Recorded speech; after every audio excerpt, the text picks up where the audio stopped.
Session में हम लोगों ने एक फॉर्मूला पढ़ा कि force of attraction between two masses is equal to G m1 m2 by r²। Minus क्या रिप्रेजेंट करता है यहाँ पर?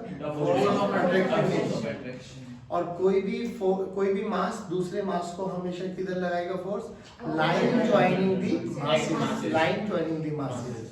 और ये हमेशा अट्रैक्टिव इन नेचर का होता है, रिएक्शन पेयर होता है, to every action there is equal to positive action होता है, एफ नेट 0 होता है, ईसीएम 0 होगा, ईसीएम 0 होगा, वीसीएम कांस्टेंट। वीसीएम कांस्टेंट का मतलब 0 भी हो सकता है और कोई भी वैल्यू भी हो सकती है। चलिए उसके बाद हम बात कर रहे थे सुपरपोजिशन प्रिंसिपल। अब now listen to me very carefully.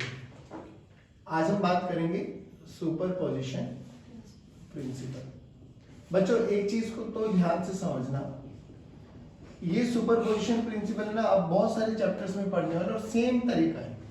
जैसे बोला गया क्या कि ये मास m1 और ये mass m2, they are separated by a distance of r। ठीक है, अब ये बताओ क्या m1 m2 पर फोर्स लगा रहा है? हाँ सर। क्या m2 भी m1 पे फोर्स लगा रहा है? चलिए पहले ये बताओ m1 पे m2 फोर्स लगा रहा है, राइट डायरेक्शन में सही कर रहा हूं मैं? Yes sir. क्योंकि ये वाला मास इसको अपनी तरफ खींचेगा और किधर खींचेगा? हमेशा लाइन ज्वाइनिंग दी मासेस। तो यहाँ पे बोला F12, ये इसको अपनी तरफ खींचेगा तो F21। चलो अब चाहे मैं बोलूं F12 निकालो, चाहे मैं बोलूं F21 निकालो, दोनों का मैग्नीट्यूड क्या रहेगा बाबा? G m1 m2 by r²। अच्छा ओके डन। अभी क्या है, ये दोनों बढ़िया थे, एक मास ये रहा, एक मास ये रहा, they are separated by a fix distance, जो भी डिस्टेंस हो हमें इससे कोई लेना देना नहीं है, और एक दूसरे पे फोर्स भी लगा है। सडनली इनके बीच में एक और मास आ जाता है m3। आराम से सुनना बाबा। अच्छा ये m3 यहाँ पर है, यहाँ पर है, यहाँ पर है, कहीं पर गया है, यानी इनके जीवन में एंटर कर चुका है m3 मास। ना इस m3 के आने से, listen to me very carefully, m3 के आने से क्या अभी भी m1 और m2 के बीच में लगने वाले फोर्स पे कोई भी फर्क पड़ा क्या? नहीं भाई, m3 के आने से सर ना तो m1 का मास चेंज हुआ, ना m2 का मास चेंज हुआ, ना m1 m2 के बीच की दूरी चेंज हुई। तो इस m3 के आने से क्या इन दोनों मासेस के बीच में लगने वाला फोर्स ऑफ अट्रैक्शन कम हुआ, ज्यादा हुआ या सेम रहा? सेम रहा। यही सुपरपोजिशन प्रिंसिपल कहता है कि किन्हीं भी दो मासेस के बीच में लगने वाला force is independent of presence और एब्सेंस ऑफ थर्ड मास। अब देखो इससे क्या फायदा हुआ? फायदा ये हुआ कि इस m3 के आने से कुछ तो हुआ है ना, बट हाँ हुआ है। पहले m1 पे कौन फोर्स लगा रहा था? m2। पहले कौन लगा रहा था? अब और कौन भी लगा सकते हैं, यानी m1 पर नेट फोर्स चेंज हो गया है। अब ये how to calculate net force? अब इसके लिए हम लोगों ने सुपरपोजिशन प्रिंसिपल बनाया है क्या कि इंडिविजुअली m2 का निकाल लो, फिर m3 का निकाल लो। जब m2 का निकाल रहे हो तो ऐसा मान लेना m3 है ही नहीं, और जब m3 का निकाल रहे हो तो ऐसा मान लेना m2 है ही नहीं। इंडिविजुअली एक एक का निकाल लो, जो कि force is a vector quantity, सबको वेक्टोरियली ऐड कर दो। पहली बात तो एक प्रॉपर्टी याद क्या रखनी है हमें कि force between two masses is independent of presence और एब्सेंस ऑफ थर्ड मास। दो मासेस के बीच में लगने वाला फोर्स तीसरे मास के आने ना आने से कोई फर्क पड़ने वाला नहीं है, क्योंकि उसके आने से ना तो कोई मास चेंज होगा, ना उनके बीच का सेपरेशन चेंज होगा। हाँ, बट तीसरे मास के आने से क्या चीज चेंज हो सकता है? किसी भी एक पर लगने वाला नेट फोर्स, क्योंकि पहले यहाँ पर m1 पे कौन फोर्स लगा था बाबा? m2। अब m1 पे और कौन लगा सकता है? m3। तो रियलिटी में देखो, पहले m2 के कारण फोर्स लग रहा था F12, क्या ऐसा ही F13 भी लगेगा बाबा? तो F net on 1 कितना आ गया? F net on 1 F12 vector plus F13 vector. नहीं आया बच्चों? नाउ अब ये यही सुपरपोजिशन है बेसिकली कि किसी भी चार्जेस पर, किसी भी मास पर, मैं चार्जेस अगर मैं बात करूं तो ये समझ लेना कि 12th क्लास में आप चार्जेस के बारे में ही डील करने वाले हैं। तो किसी भी मास पर अगर आपको फोर्स निकालना है, if they are surrounded by n masses, तो क्या करना है? सबके कारण इंडिविजुअली निकाल लो और उनको वेक्टोरियली ऐड कर दो, दैट्स इट। सुनो, मान लो एक बहुत बेसिक सा क्वेश्चन पूछ रहा हूँ, हाँ, और रिप्लाई करेंगे सभी बच्चे। मान लो यहाँ पर m1 मास है, यहाँ पर m2 मास है, यहाँ पर m3 मास है, ठीक है बाबा। ये हम लोगों ने रख दिया इक्विलेटरल ट्रायंगल पे। किस पे रख दिया बाबा? जल्दी मुझे इतना बता दो, किस पे निकालना चाहते हो फोर्स? ए पे, बी पे, सी पे? बी पे निकाल दे। चलो, तो बी पर फोर्स लगाएगा कौन कौन लगाएगा? m1 लगाएगा और अब पहली बात तो आप ये चीज समझो, ये m1 इस पे फोर्स लगाएगा तो हमेशा लाइन ज्वाइनिंग द मासेस लगाएगा, और लाइन ज्वाइनिंग द मासेस यही है बाबा। m1 m2 पर किधर लगाएगा? अपनी तरफ लगाएगा, तो ये वाले फोर्स की डायरेक्शन आ गई। m3 m2 पे किधर लगाएगा बेटे? वो अपनी तरफ लगाएगा, तो ये डायरेक्शन आ गई। Line joining the masses, line joining the masses, और हर एक मास दूसरे मास को अपनी तरफ अट्रैक्ट करेगा। पहले इतना बताओ, इतना समझ में आया? सोच के देख, ये एक फोर्स लगेगा, कौन लगेगा बेटा? F23। ये एक फोर्स लगेगा, कौन लगेगा बेटा? F21। क्या फोर्सेस की डायरेक्शन पता लगी? क्या मैग्नीट्यूड पता लग जाएगा? मान लो इक्विलेटरल ट्रायंगल है जिसकी साइड लेंथ है, जल्दी बोलो, ये वाला force G m2 m3 by a, ये वाला बोलो a square, परफेक्ट।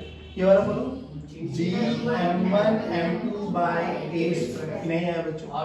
ध्यान से देखने वाली बात क्या है कि एक फोर्स ये रहा, एक फोर्स ये रहा, दोनों के बीच में एंगल कितना बाबा? 60 डिग्री। क्या मैं रिजल्टेंट लगा सकता हूँ? Under root of a square plus b square plus 2ab cos theta. Basically इसकी टर्म्स में क्या हो जाएगा? अंडर रूट ऑफ f23 का स्क्वायर, f21 का square plus 2 f23 into f21 into cos of 60 degree. जल्दी बताओ, समझ में आएगा? अब मैं तुम्हें थोड़ा सा वेक्टर एनालाइज कराता हूँ, सुनो। देखो, हमने क्या बोला कि अगर दो वेक्टर्स के बीच में, प्लीज इस चीज को ध्यान रखना, और अगर रिजल्ट याद रख सकते हो तो रख लेना। बहुत सारे रिजल्ट्स आप बिना देखे आंसर, बिना कॉपी पेन के खोल के आंसर बोलोगे, देखना कैसे। अभी सुनो तो सही, कहाँ पे 7a स्क्वायर नहीं है, वो एरो है, वो एरो इंटू a स्क्वायर है, ठीक है ना? आ जाओ भाई, मान लो a वेक्टर ये रहा आपके पास, b वेक्टर ये रहा आपके पास, दोनों की इनिशियल पॉइंट एक ही साथ है। कौन सी लॉ लगाएंगे यहाँ पे? Triangle parallel. कौन सी लॉ? और एक की इनिशियल है और एक की स्टार्टिंग है, तो ट्रायंगल। यहाँ पे third side of the triangle will give you the resultant, यहाँ पे diagonal will give you the resultant. नहीं आया बाबा? और इन दोनों के बीच में ये वाला एंगल बनाया जाता है theta. Theta is the angle between two vectors, a vectors and b vector. अब सुनो, इनके बीच में ये एंगल होता है अल्फा, और ये होता है आपके पास r वेक्टर। r वेक्टर का मैग्नीट्यूड निकालने का तरीका है बाबा, सुना ध्यान से, अंडर रूट ऑफ a का स्क्वायर प्लस b का square plus 2ab cos theta. अभी कई किताबों में बेटा a वेक्टर के मैग्नीट्यूड को ऐसे भी रिप्रेजेंट किया जाता है, कई किताबों में ऐसे भी रिप्रेजेंट किया जाता है, one and the same thing, इसमें कोई दिक्कत वाली बात नहीं है। अब क्या करना है आपको, वो समझो कि जब हमें वेक्टर्स का मैग्नीट्यूड दे दिया गया है, सिंपल सी बात है, इफ a वेक्टर का mod is equal to b vector का मॉड। इसका मतलब समझाओ कि अगर magnitude of a and magnitude of b same है, ध्यान से सुनना, ये केस है, अलग अलग भी हो सकते हैं, अलग अलग है तो अपन लोगों के साथ इसी के साथ जाएंगे, but if mod of a and mod of b are same, तो देखो यहाँ पे मैं a को b और b को a लिख सकता हूँ। सुन लो एक बार, under root of magnitude, this is equal to under root of a square plus a square plus 2a square into cos theta। now very good, ध्यान से देखो बाबा, 2a square plus 2a square cos theta, 2a square, ठीक है? अब सुन लो, अब यहाँ पे क्या क्या चीजें हो सकती है। अगर मैग्नीट्यूड सेम है और दोनों के बीच में एंगल दे दिया गया 60 डिग्री, बहुत कॉमन से एंगल लेके चले जो जनरली यही मिलती है, 60 डिग्री रखो, तो cos 60 1/2, cos 60 1/2, तो cos 60 1/2 ने 2 को मारा तो विल गेट 3a स्क्वायर, तो रिजल्टेंट हमेशा याद रख लो 3 into a, यही फाइनल आंसर है। अगर यहाँ पर भी, अगर इनके बीच में लगने वाला फोर्स और इनके बीच में लगने वाला फोर्स, मान लो ये भी 10 न्यूटन है, ये भी 10 न्यूटन है, और बीच में एंगल कितना बन रहा है 60, तो डायरेक्ट आंसर बोलो √3 into 10, √3 into नहीं आया। एक चीज हो, अगर मैग्नीट्यूड सेम है और जो भी एंगल उनके बीच में है, तो जो रिजल्टेंट होगा ना बाबा, अल्फा, अल्फा हमेशा एंगुलर बाइसेक्टर पर ही आएगा। इफ, सुन लेना, if mod of A and mod of B is same, ठीक है, मैग्नीट्यूड तो अपन निकाल लेंगे, बट ये पक्की बात है अल्फा हमेशा थीटा बाई 2 पर ही आएगा। थीटा बाई 2 का मतलब, अगर सुन लो ना, अगर ये 60 डिग्री है तो अल्फा कितना हो जाएगा 30 डिग्री, कितना हो जाएगा 30, कितना हो जाएगा 90 डिग्री होगा तो 45, 120 डिग्री होगा तो 60, 30 डिग्री होगा तो 50, 45 होगा तो 27। इट में भी एनी एंगल, अपन को तो रिजल्ट क्या याद रखना है, अगर दो का मैग्नीट्यूड सेम है तो अल्फा तो हमेशा थीटा बाई 2 पर आएगा, और अगर 60 डिग्री है तो √3। चलो चलो चलो चलो, अब उसी वाले रिजल्ट में थीटा की वैल्यू 90 डिग्री पुट करो बाबा, थीटा की वैल्यू 90 डिग्री पुट करते हैं तो पहली बात बताओ अल्फा कितने पे हो जाएगा 45, पक्का ना। ध्यान से रख, अल्फा क्या है, ए वेक्टर से बनने वाला एंगल जहां पे रिजल्टेंट निकल के जाना है, ये अल्फा है, और थीटा क्या है, दोनों वेक्टर्स के बीच का एंगल। ओके डन, यहाँ पे 90 पुट करो, cos 90 0, तो 0 + 2a², 2a² का √2a, तो उस केस में रिजल्टेंट कितना आ जाएगा बाबा √2a। क्या आ जाएगा बेटा, क्या आ जाएगा बेटा √2a। चलो अब दोनों के बीच में एंगल ले लो 120 डिग्री, and these are some standard results. Generally आप इन्हीं के साथ डील करते हो तो आपको बार-बार कैलकुलेशन करने की कोई जरूरत, you will get the answer. Theta बोलो 120 डिग्री, तो अल्फा की वैल्यू बोलो बाबा, ये तो पक्का है, लेकिन ये कब रिजल्ट याद करने हैं, जब दोनों के मैग्नीट्यूड सेम होंगे। मैग्नीट्यूड चेंज होंगे तो वी हैव टू डू, मतलब जो इनका लॉजिकली मेथड है उसी के साथ अपन को स्टिक रहना है। अच्छा, अब यहाँ पे देखो cos 120 cos 120 होता है -1/2, तो -1/2, 2 ने 2 को मारा तो 2a² - a² √a, तो रिजल्टेंट क्या हो जाएगा a। ठीक है, अब एक छोटा सा क्वेश्चन मैं करा के दिखाता हूँ। जो हम लोगों ने तो यहाँ पे माना इक्विलेटरल ट्रायंगल है जिसपे मासेज m1 m2 m3 रख दिए, अभी के लिए हम लोग m1 m2 m3 को सेम मान लेते हैं। चलो अब सब बच्चा पार्टिसिपेट करेगा बेटा, ठीक है ना, सब बच्चे पार्टिसिपेट करेंगे, ये m, ये m और ये m।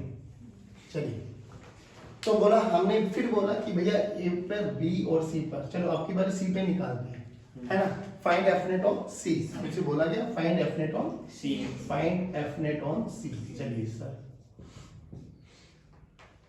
अब c पर बोलो कौन कौन लगाएगा, a भी लगाएगा, a किधर लगाएगा ऊपर की तरफ, b किधर लगाएगा हॉरिजॉन्टल डायरेक्शन में, तो इधर लगा फोर्स, मैग्नीट्यूड साथ के साथ लिखो g m into m m² by a², ये इसको इधर खींचेगा बाबा, तीनों इक्वल मासेज है, तो g एक चीज समझ में आ गया, अगर इसका मैग्नीट्यूड f है तो ये भी f है, दोनों का मैग्नीट्यूड सेम है। बोलो दोनों के बीच में एंगल 60 डिग्री, क्यों है, क्योंकि इक्विलेटरल ट्रायंगल है, और इक्विलेटरल ट्रायंगल है तो बिना कैलकुलेशन करे अपन को इतना समझ में आ गया कि रिजल्टेंट किधर जाएगा 30 डिग्री, कितने पे जाएगा 30, और मैग्नीट्यूड कितना हो जाएगा √3a, यहाँ पे a क्या है f, तो √3 into gm² by a²। नहीं आया बाबा, पक्का श्योर, बोलो कोई भी दिक्कत हो तो बिल्कुल। अभी नहीं दिक्कत है तो एक क्वेश्चन आप मुझे करके दिखा दो। चलो, ये अभी भी इक्विलेटरल ट्रायंगल बच्चों, मासेज m रखे हुए हैं, ठीक है ना, इक्वल, हाँ मासेज m है, ए यहां से इक्विलेटरल ट्रायंगल 2a मान लेना बाबा, साइड 2a, यहां पर एक मास रखा हुआ है कैपिटल M, यहाँ पे एक मास रखा हुआ है कैपिटल M, ठीक है, हाँ, बेस के बिल्कुल सेंटर पे। Find f net on this capital M, find f net on this capital M। चलिए कीजिए, हाँ बच्चों देखो क्या बोला गया, ये मास m है, हमें find f net on capital M। अब कैपिटल M पे बताओ कितने फोर्सेस लगेंगे, 3, 1 2 3। अच्छा, ये छोटा m इस वाले m को क्या करेगा, अपनी तरफ अट्रैक्ट करेगा, इधर, ये वाला इधर और ये वाला ऊपर की तरफ, इतना मतलब इतना समझ में आया। अच्छा, इनके बीच में लगने वाला फोर्स g छोटा m बड़ा M बाय a² लेफ्ट, इनके बीच में g छोटा m बड़ा M by a² right, cancel out, बचा ये। अब देखो ये सेपरेशन है बाबा 2a, हाँ ये है a, क्या पाइथागोरस थ्योरम निकाल Yes, रहे root 5a. व्हाटएवर जो भी आएगा, मैं तो जनरली x में लिख देता हूँ, पाइथागोरस तो लगा सकते हो आप। Yes, sir. चलो, कई बच्चे तो ऐसे बैठे हैं, मुझे ऐसा लग रहा है हंसी से कि पाइथागोरस भी नहीं लगाएंगे। बहुत बढ़िया। जी एम नहीं पर्सनली क्यों लेके चलो, मैं तो बोला कई बच्चे ऐसे हैं। G M M by X square है ना, और x को निकाल लेना पीजीटी से। चलिए आओ, अभी भी वही इक्विलेटरल ट्रायंगल, मासेस तीनों के तीनों mm। अच्छा ये जरूरी है mm हो, अलग अलग भी हो सकते हैं। हाँ। एक 1 एक 2 एक 3 किलोग्राम क्या निकालना हमारे लिए मुश्किल है नहीं, हमें कॉन्सेप्ट समझ में आना था तो वो आ चुका है। अभी हमने सेंट्रोइड पे मास रखा है बाबा, सेंट्रोइड पे कैपिटल है, अभी भी बोला गया सेंट्रोइड बोले तो सर वो मिड पॉइंट, इसका mid point centre you can see है ना, बोला गया अभी भी सेपरेशन ये है। Find F net on capital M, find capital M, F net on capital M. चलिए अब बोलो कैपिटल एम पे सर उधर से करें। पहली बात एक बार बताओ, अगर सेंट्रोइड है तो इसका मतलब ये वाला सेपरेशन x, तो ये भी तो ये भी पहली मतलब ये होगा नहीं होगा, परफेक्ट। अच्छा ये वाला मैं m, इस वाले m को किधर सर अपने तरफ, यानी ये डायरेक्शन में, ये ऊपर की डायरेक्शन में, ये नीचे की तो सर डायरेक्शन। इधर तो कोई भी तो एक दूसरे को कैंसिल आउट कर देंगे, फिर कोई बचे वो बचा हमारी मर्जी। देखते एक मिनट, पहले ये तो समझ में आया। Yes, sir. अगर मैं इस कैपिटल M का FBD बनाऊं तो बना सकता हूं। Yes sir. FBD के लिए इसको हटा दो, इस पे एक फोर्स लग रहा है ऊपर, एक फोर्स लग रहा है इधर और एक फोर्स लग रहा है इधर। अच्छा मैग्नीट्यूड देखो, इस पे मैग्नीट्यूड लिखो बेटे, G M M by X square. इस पे बोलो बाबा G capital M M by X square. इस पे बोलो, अरे वाह तीनों का सेम मान के, तो मैं इसको f बोल दूं अभी के लिए। बस क्या मुझे ये बता सकते हो इनके बीच में ये एंगल कितना बनने वाला है? यस बोलो, 60 डिग्री। थोड़ा होश में आ जाओ ना। 60 60 60 ये तो 180 बना, कितना बना? 120 120 120। अब एक बात बताओ मुझे, ये f ये f यस दोनों के बीच में एंगल 120 डिग्री, रिजल्टेंट बोलो सर वो 60 डिग्री, और मैग्नीट्यूड बोलो सर A नहीं ए, थर्ड वाला केस। हाँ यस अरे 2a square plus 2a square cos 120, cos 120 होता है -1/2, तो a बचा ना, यस सर। यानी इनका रिजल्टेंट इधर जाएगा, कितना जाएगा f, इन दो का रिजल्टेंट ये आया, जितना ऊपर उतना नीचे। ओहो f नेट बोलो, f नेट बोलो, f नेट बोलो, बस खत्म। और ये याद करो, आप लोगों ने पॉलीगन लॉ भी पढ़ा था कि वेक्टर्स की प्रॉपर्टी बताई थी, मोबिलिटी ऑफ वेक्टर्स, कि वेक्टर्स को उठा के कहीं पर भी ले, फ्री वेक्टर को कहीं पर भी लेके जा सकते हैं, टर्म्स एंड कंडीशन अप्लाई, ना तो आप उसका मैग्नीट्यूड ना उसकी। अब देखो देखो देखो देखो मैं बताता हूँ, इस वेक्टर को बना दो पहले एज इट इज। अच्छा जो कि तीनों का मैग्नीट्यूड सेम है, तो ये बनाया। अब इस पे बताओ कौन सा वेक्टर लगाओ, ये लगा दो, ये वेक्टर ऐसे बना, ठीक। अब जहां ये एंड हुआ है उसको यहां लगा दो, एक क्लोज लूप बनाया है, और क्लोज लूप का वेक्टर सम हमेशा 0, यानी अगर ये a वेक्टर है, ये b वेक्टर है, ये c वेक्टर है, तो मैं लिख सकता हूं बेटा a vector plus b vector plus c vector is equal to 0। नहीं आया बाबा, ये होता भी है, इसको बोलते हैं polygon law of vector addition. क्या बोलते हैं? चलो ये समझाओ, ये समझ में आया कि सेंट्रोइड पे निकालना है तो कैसे निकाले। चलिए अब मुझे थोड़ा सा, अब ट्रायंगल हो गया ना हमारे पास, अब थोड़ा सा स्क्वायर पे आते हैं। आओ स्क्वायर पे रखो बेटा, कितने मासेस रखी? 4, 1 मास 2 मास 3 मास 4 मास। अभी भी स्क्वायर है, साइड ए है मान लेते हैं ना, ए बी सी डी। बोलो किस पे निकालना पसंद करोगे? सी पर। सी पर निकाल दे, तो सी पर कितने फोर्सेस लगेंगे? 3 कितने लगेंगे? 3। अब थोड़ा सा अटेंटिवली बैठना है, इसमें थोड़ा सा ग्राफिकली एनालिसिस ज्यादा, मतलब वेक्टोरियली एनालाइज करना बहुत आसान रहेगा। इस पे निकालते हैं। हाँ बोलो ये किधर लगाएगा? ऊपर। ऊपर। ये किधर लगाएगा? अब सुनो, और ये किधर लगाएगा? ऊपर। डन है? Yes sir. अच्छा मुझे एक बात बताओ, ये डायगोनल है, यस सर। तो ये एंगल बोलो तो वो 45 पक्का? हाँ। Yes, sir. तो ये भी बोलो 45 sure sure Yes, sir. Done done. Done इस पॉइंट पे कितने फोर्सेस लगे? तीन। तीन। अब तीन को कैसे सोल्व करें? तो पहले किन्हीं भी दो को ऐड कर लो, फिर तीसरे को ऐड कर लेना। अब ध्यान से देखो, पहले इन दो को ऐड करो। पहले इसका मैग्नीट्यूड देखो, G M square by A square. इसका देखो, जी एम स्क्वायर बाय क्या दोनों का मैग्नीट्यूड सेम है? क्या दोनों के बीच में एंगल 90 डिग्री है?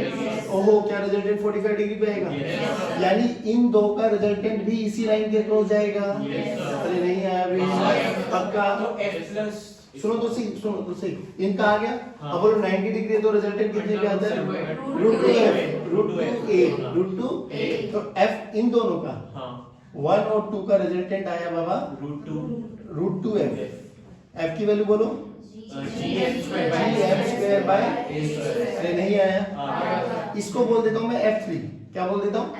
f3 बोलो पहले। GM square by gm square by diagonal √2 √2a का होल स्क्वायर, √2a का तो बोलो कितना आ गया? gm square by 2a। अब ध्यान से देख, f नेट कितने फोर्सेस? दो लगे ना भाई। एक तो इन दोनों का रिजल्टेंट जो कि ये आया है, एक ये भी आया है। क्या ये सभी के सभी एक ही डायरेक्शन में? सोच, एक ही डायरेक्शन में तो डायरेक्ट ऐड करने में कोई बुराई नहीं है ऐड कर दो। f नेट बोलो, sir GM square by A square gm square by 2a square plus √2 gm square by a square. क्या यही आंसर है बाबा? Yes, sir. नहीं आया समझ में? पक्का? फिर कह रहा हूँ, ध्यान से देखो, बहुत सिंपल सा फंडा होता है कि जब भी हमें सुपरपोजिशन प्रिंसिपल लगाना होता है तो क्या करो, इंडिविजुअली निकालते चले जाओ। नॉर्मली सबको निकालो और वेक्टोरियली ऐड कर दो। दो को तो वेक्टोरियली ऐड करने में कोई बुराई है ही नहीं। तीन को आ जाए तो किन्हीं भी दो को पहले ऐड कर लो, फिर वो कौन दो होंगे। अब ये इतना तो तुम्हें बुद्धि से यूज कर लेना चाहिए कि किन को बहुत इजीली ऐड करना हमारे लिए आसान है, ठीक है ना? तो हमें देखा ये दोनों 90 डिग्री पे, तो पहले इन दोनों को निकालो, दोनों का मैग्नीट्यूड सेम है तो एंगुलर बाइसेक्टर पे जाएगा। यानी जो F3 है और F1 F2 का रिजल्टेंट है वो सेम ही डायरेक्शन में आ रहे हैं। और वेक्टर लोग ये कहता है अगर दो फोर्सेस एक ही डायरेक्शन में लगे इसका मतलब एंगल कितना है? 0 डिग्री। तो उनको डायरेक्ट ऐड करने में कोई बुराई, एक दूसरे के अपोजिट लग रहे हैं तो उन दोनों को डायरेक्ट सब्ट्रैक्ट करने में भी कोई बुराई नहीं आया समझ में? पर केवल मुझे एक क्वेश्चन करके दिखा दो, बस छोटा सा क्वेश्चन पूछता हूं। अभी भी वही है, एक स्क्वायर है अपने, ठीक है बाबा? एक स्क्वायर है अपने पास, मास m m m m, और इसके डायगोनल इंटरसेक्शन पे बाबा एक कैपिटल M रख दिया गया। Find F net on capital M। Side A मान लेना बेटे, ये रेक्टेंगल है स्क्वायर? नहीं square, it's a square with side A, चार मासेस रखे हुए m m m m और एक डायगोनल इंटरसेक्शन पे मास रखा हुआ है capital M। You have to calculate F net on capital M। चलिए जल्दी फटाक से। हाँ बाबा आओ। Now forces on extended mass. अब देखो, कल हमने बोला कि जो अपनी ये न्यूटन्स की लॉ है ये बेसिकली पॉइंट मासेस के लिए एप्लीकेबल है और हमने लगाया भी।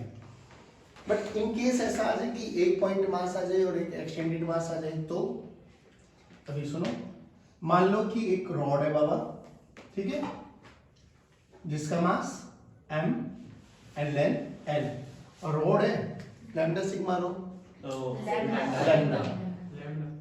लैम्डा सिग्मा रो, लैम्डा का फॉर्मूला बोलो, मास पर यूनिट। ये वॉल्यूम वाला कौन बैठा है भाई? चलो लव और मैं तो नहीं बोल रहा। यहां से a दूरी पर एक मास और रखा हुआ है m। हमसे बोला गया find F net of this system. अब एक बात बताओ, इस पे निकालो या इस पे निकालो, one and the same thing. Action pair force रहने वाले, जिस पे तुझे आसानी से निकाल सकता हो उस पे निकाल ले। ना बताओ कैसे निकाले? वो मास नाम है सेंटर से वेरी गुड। क्या करें यार, you guys are just amazing. सच में आपको खुद को भी विश्वास नहीं, आप इतने अच्छे बच्चे हो। क्या बोले, इसको यहाँ पे मान लो, एक मास है पक्का, ये बोलो L/2 और ये दूरी a, पक्का। फोर्स का फॉर्मूला निकाल दो, G capital M by two plus L by cos A का होल स्क्वायर। कोई दिक्कत? कोई कष्ट? पक्की बात है ना? Very good. देखो नहीं होगा, रीजन सुनो, You guys are just amazing. Reason सुनो क्यों नहीं हुआ। देख सिंपल सी बात है, पहली बात तो जो फोर्स है ना वो इनवर्स स्क्वायर लॉ को फॉलो कर रहा है, पॉइंट नंबर 1। सेकेंडली थोड़ा कॉमन बुद्धि का भी यूज करते हैं। मुझे इतना बता कि जो ये रॉड थी हमारे पास, ठीक, हाँ यहां से ए दूरी पर है ना बाबा, आराम से सुनिए बिल्कुल, जब तुझे समझ में आ जाए तब बोलना कि हाँ सर अब समझ गए। मान लो इस कॉर्नर से x दूरी पर हमने एक छोटा सा मास लिया, छोटा सा मास dm, और यहां से भी x दूरी पर एक छोटा सा मास लो dm। भाई ये सेंटर ऑफ मास का कॉन्सेप्ट तो तभी लगा सकते हो ना जब पूरी बॉडी के कारण मास मतलब फोर्स जो आएगा वो हर पॉइंट से सेम आ रहा है। पॉइंट मास लगा सकते हैं। अभी सुनो तो सही, बस मुझे इतना बताओ, क्या इस dm मास के कारण हाँ इस पॉइंट पर जो फोर्स लगेगा उसका मैग्नीट्यूड इस dm के मैग्नीट्यूड के बराबर होगा क्या? जब क्या बोला फिर से बोलो। दोबारा सुनो, मान लो यहां से ये दूरी मान लो हम x मान लेते हैं, और यहां से ये दूरी मान लेते हैं x डैश या x1, और इसको मान लेते हैं। सिंपल ये बता, क्या ये फोर्स बराबर है? है ही नहीं बराबर भाई, तो आप ऐसे ऐड कर ही नहीं सकते। नहीं नहीं, आप सब वही तो मैं चीज समझाने की कोशिश कर रहा हूँ ना। सेंटर ऑफ मास तो जब मानोगे ना जब हर पॉइंट से मतलब सेम इंपैक्ट आ रहा है। ये तो हर पॉइंट पे फोर्स वेरिएबल आ गया। देख यहाँ का x1 है, इससे जस्ट बगल में ले ले, ये मास बोलो, x3 मान लो, इसके बगल में ले लो, x4 मान लो। क्या ये फोर्स कांस्टेंट है वेरिएबल है? हर पॉइंट पे वेरी कर रहे हैं, तो अपन सेंटर ऑफ मास वाला कॉन्सेप्ट लगा। ये पहली बात। तो अब फोर्सेस वेरिएबल है, अब एक तो तरीका यही है, इनके छोटे छोटे एलिमेंट्स करो, सबके कार्य इंडिविजुअली कैलकुलेट कर लो, और सबको क्या कर दो? ऐड। क्या कर दो? ऐड। पर वो भी पॉसिबल नहीं है तरीका। Now what to do? Integration करें। अब कैसे करना वो सुनो, कि जो भी हमारे पास ये रॉड थी जिसका मास m है, लेंथ l है, और यहां से a दूरी पर हमारे पास एक पॉइंट मास रखा हुआ है, तो क्या करना है? अब जो कि हमें इतना समझ में आ गया फोर्स वेरिएबल है, तो हम क्या करें, बस यहां से इस मास से x दूरी पर जाकर एक छोटा सा पार्टिकल मान लेते हैं जिसका मास है dm। अब इन दोनों के बीच में फोर्स बताओ। df बोलो कितना? g छोटा m dm by x square. नहीं है बाबा? dm को क्या लिख सकते हो?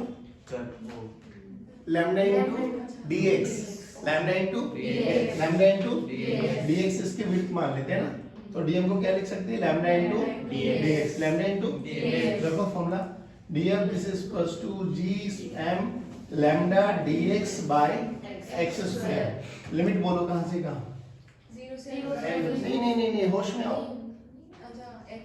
हाँ यहां से ना, तो ये वाला पॉइंट dm कहां मान सकते हो? इसी बॉडी पे तो मान सकते हो। तो x की वैल्यू a से लेके x की वैल्यू a प्लस l तक। नहीं आया? पर dm मास कहां मान सकते हो? यहां तो भी ना मान सकते हो dm, मानोगे तो यही ना। और यहां से ये दूरी कितनी पर है? और ये दूरी, तो x की वैल्यू कहां से कहां बेटा? a से लेके a प्लस l। लैम्डा को क्या लिख सकते हो? मास पर यूनिट लेंथ। बाद में लैम्डा की वैल्यू रख देना, ये विल गेट द आंसर। बताओ इंटीग्रेशन कर सकते हो? यस श्योर श्योर, करके दिखाओ। चलो कर लो, आ जाओ, बोलो जी एम लैम्डा, बाहर लैम्डा की वैल्यू को m बाई एल रख दो, इंटीग्रेशन ऑफ x की पावर -2 dx a से लेके a प्लस l। x की पावर इंटीग्रेशन में पावर को कैसे सोल्व करते बाबा? पावर प्लस 1 कर दो, डिवाइडेड बाय सेम कर। तो बोलो क्या है? x की पावर -1 छोटा m बड़ा m बाय l, x की power -2 plus 1 by -2 plus 1 a से a प्लस l। ये माइनस हो गया, तो minus G M M l 1 by x a से a plus l, minus G M M upper limit minus lower limit. आप चाहो तो इस माइनस को अंदर लेके आ जाओ, 1/a को पहले लियो, -1/a प्लस l को बाद में लियो। इतना समझ में? यस। श्योर। अभी एक चीज और बताओ मुझे, एक क्वेश्चन हो गया, आपसे मैं एक क्वेश्चन और पूछता हूँ। एक रिंग है बाबा, रिंग को तोड़ने का तरीका बोलो। थीटा पे जाके डी डी थीटा का एक छोटा सा एलिमेंट, परफेक्ट। मास m है, रेडियस r है, ठीक। इसके सेंटर पर, मतलब अगर ये कंप्लीट रिंग होती तो उसके सेंटर पर एक मास रखा हुआ है, छोटा है। Find F net on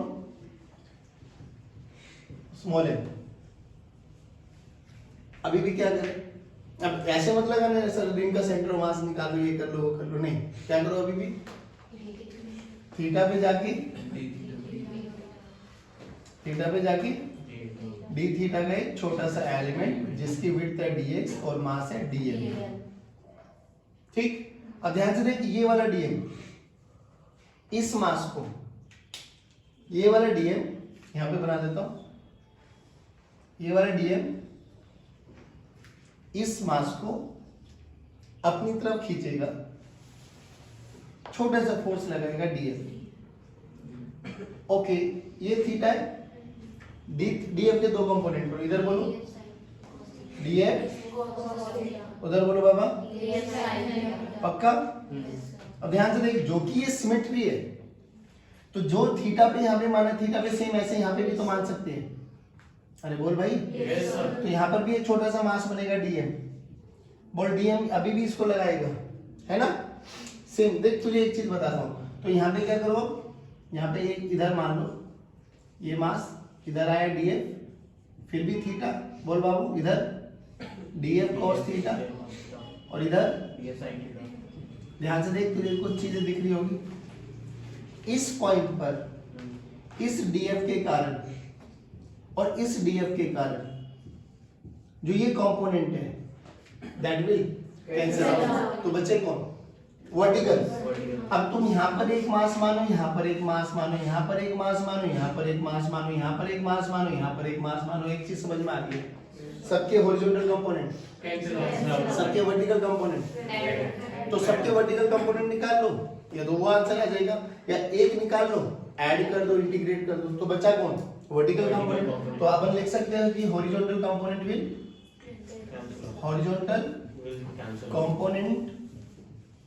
will cancel out, तो बचा क्या बाबा? Vertical component. तो डीएफ बोलो क्या बना? DF F net, you can see F net is nothing but DF sine theta का इंटीग्रेशन, डीएफ साइन थीटा का इंटीग्रेशन। अब डीएफ कितना है बाबू? डीएफ की वैल्यू देखो, डीएफ की वैल्यू जी छोटा है डीएम, जी छोटा है DM bye R square. Now how to write DM? DM lambda into DX, DM को क्या लिखेंगे और डीएक्स को कैसे लिखेंगे? R D theta. ये छोटा से ट्रायंगल में से आर रेडियस थीटा याद है, theta equals to R by radius, तो dx को कैसे लिखेंगे? R D theta. तो dm को बोलो क्या लिखा? Lambda into R D theta. देख ध्यान से, df की वैल्यू यहां पे रखो, बोलो जी एम, dm की वैल्यू को रखो बाबू, lambda R D theta by R square into sine theta. Limit बोल दो बस, लिमिट बोलो 0 से पाई, 0 से जो भी आएगा आंसर है, नहीं है। अब ऐसे कितने भी क्वेश्चंस लगा सकते हो जितने आपको आते हैं, ठीक है। अब जाते जाते ना 2-3 होमवर्क क्वेश्चन दे, बस वो लिख लेना। सुपरपोजिशन प्रिंसिपल की बहुत अच्छी एप्लीकेशन है, याद कर लेना, जितने कर सकते हो कर लो, ठीक है। घड़ी देखिए, घड़ी बोलो क्या? घड़ी में आप लोगों के पास अच्छा क्वेश्चन है इसलिए कह रहा हूं, नंबर लिखिए हम लोगों ने, ठीक है। एक घड़ी का रेडियस मान लो 1 मीटर, मतलब ये दूरी है 1 मीटर, ठीक है। आपकी कैलकुलेशन इजी बन जाएगी। कितने बन गए? 1 2 3 8 4 5, अभी एक और आएगा ना, कहाँ लगाए? 12, अभी एक और आएगा ना, 8 बने ना अभी तो, एक इधर और एक इधर, सही है? 8 4 12। परफेक्ट। हाँ, ये 12 किलोग्राम रखा हुआ है यहाँ पर 1 किलोग्राम, यहाँ पे 2, यहाँ पे 3, यहाँ पे 4, यहाँ पे 5, यहाँ पे 6 7 8 9 10 11, ये 11 किलोग्राम मासेस रखे हो, 1 1 2 2 3 4 5, 12। और सेंटर पे रखा हुआ है 1 किलोग्राम। अच्छा, मुझे बस एक छोटी सी बात बताओ, इससे आपको थोड़ा सा सारी मिलने करने के लिए, 12 और 1 के बीच में कितना एंगल है? सो वो 180 ओए, ओए, ओए, 180 12 और 1 के बीच में 30 डिग्री, हाँ। 1 और 2 के बीच में 1 और 30 डिग्री, ठीक है। बस मेरे से ये बोला गया find F net on 1 kilogram, जो अंदर रखा हुआ है, सेंटर पे रखा हुआ है, फाइंड। सर वो सारे ऐड अप होते चले जाएंगे। मुझे नहीं पता, आप चेक करना ना। फाइंड, हाँ बहुत सारे कैंसिल भी होंगे, बहुत सारे ऐड अप भी होंगे। हाँ। Find F net on 1 kilogram at centre. बच्चे एक चीज सुनना, ये करके आना, ठीक है? हाँ, जो भी ये करके आना आपको। अच्छा, एक चीज और बताओ, एक लास्ट चीज, जैसा हम यहाँ पे पढ़ रहे हैं ना बाबा 11th स्टैंडर्ड में, as it is 12th standard, आप ऐसा नहीं कि आप 12th के न्यूमेरिकल्स नहीं कर सकते, छोटा सा चेंज होता है, आई टेल यू, बस 1 मिनट सुन लो। जैसे ये वाला फॉर्मूला है ना, -G(m1m2/r²), ये न्यूटन्स लॉ ऑफ ग्रेविटेशन। एक आपके पास कूलॉम्स लॉ होता है, जो आप लोग 10th स्टैंडर्ड में भी पढ़ा था। बस सिंपली क्या होगा, रिप्लेस -G/k, जैसे यहाँ पर G कांस्टेंट था, वहां पर K कांस्टेंट है, replace m1 m2 by q1 q1 q2, force बोलो वहां पे क्या फॉर्मूला बन गया, k q1 q2 bye r², k q1 q2 bye r²। छोटे छोटे चेंजेस आएंगे, बाकी अब जैसे यहाँ पे मासेस रखे हैं ना, 12th स्टैंडर्ड में वहां पे चार्ज आ जाएगा, यहाँ पे मास रखा है ना, वहां पे चार्ज, जहां जहां सेम फॉर्मूला आएगा वहां पर भी, इसमें भी सेम आएगा, बस क्या आ जाएगा, k q1 q2 by l 1 by a plus l minus 1 by a as it is। कौन सा? हाँ पढ़ाया होगा, कोई बड़ी बात नहीं, ठीक है गाइस, चलिए, थैंक यू वेरी मच, हम लोग जय हिंद, जय भारत।